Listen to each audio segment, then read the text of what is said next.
आसमान में काले बादल छाए हुए थे। तेज हवाएं पेड़ों को झुका रही थी और बिजली बार बार चमक रही थी।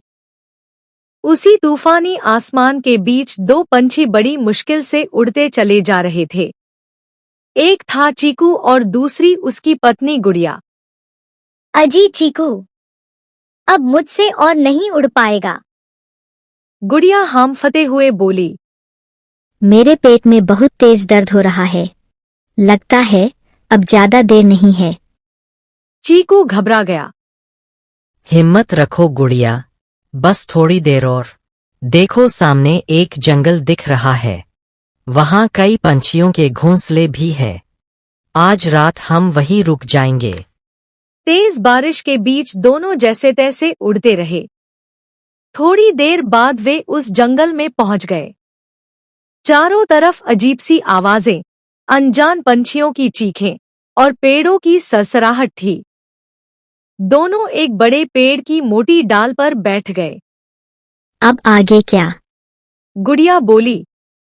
क्या हम पूरी रात इसी डाल पर बैठे रहेंगे? मैं बहुत थक चुकी हूँ और दर्द बढ़ता ही जा रहा है। चीकू ने चारों ओर देखा। यह जंगल नया है, लेकिन यहाँ कई घोंसले दिख रहे हैं। हमें किसी से मदद मांगनी होगी।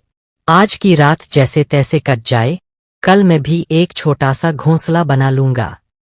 यह कहकर दोनों मदद की तलाश में उड़ पड़े।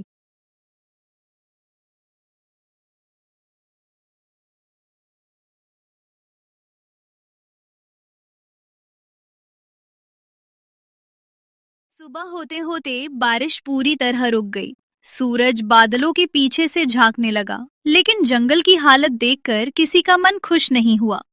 चारों तरफ पानी ही पानी था। कई पेड़ गिर चुके थे। घोंसलों के टूटे टुकड़े पानी में बह रहे थे। अरे मेरा घर, मैना दादी रो पड़ी। और मेरा अनाज भी सब बह गया। गप्पू गिलहरी मायूस हो गई। सारे जानवर एक ऊंची जमीन पर इकट्ठा हो गए। सबके चेहरों पर चिंता थी। तभी राजा सिंह अपने साथ हाथी और सिपाही के साथ वहां पहुंचे। राजा सिंह ने गंभीर आवाज में कहा, साथियों, इस बारिश ने हमसे बहुत कुछ छीन लिया है, लेकिन अगर हम एक दूसरे का साथ छोड़ देंगे तो जंगल कभी दोबारा खड़ा नहीं हो पाएगा। सब चुपचाप सुन रहे थे। राजा बोले, हम सब मिलकर नया जंगल बसाएंगे। जिसके पास घर नहीं, वो अकेला नहीं रहेगा। हर पेड़, हर डाल, सब मिलकर काम करेंगे। सभी जानवरों की आंखों में थोड़ी उम्मीद चमकी। एक कोने में झुनझुनी लोमड़ी और मुनिया चुपचाप बैठे थे। उनका घर पूरी तरह बह चुका था। ऊपर से जंगल वालों की नजरों में वे गिर चुके थे। मुनिया की आंखों से आंसू बहने लगे। हमने बहुत गलत किया। अगर उस दिन हम धोखा ना देते तो आज अकेले ना होते। झुनझुनी ने सिर झुका लिया। मैंने चालाक बनने की कोशिश की, लेकिन सबसे बड़ा नुकसान खुद का ही हो गया। तभी पिंकी कबूतरी उनके पास आई। गलती हो गई, मान लिया, यही सबसे बड़ी बात है। पिंकी बोली, अब अगर सच में बदलना चाहते हो तो हमारे साथ काम करो। तुम हमें माफ कर रही हो? राजू कबूतर मुस्कुराया। जंगल बदले से नहीं, भरोसे से चलता है। बारिश और तेज हो गई थी।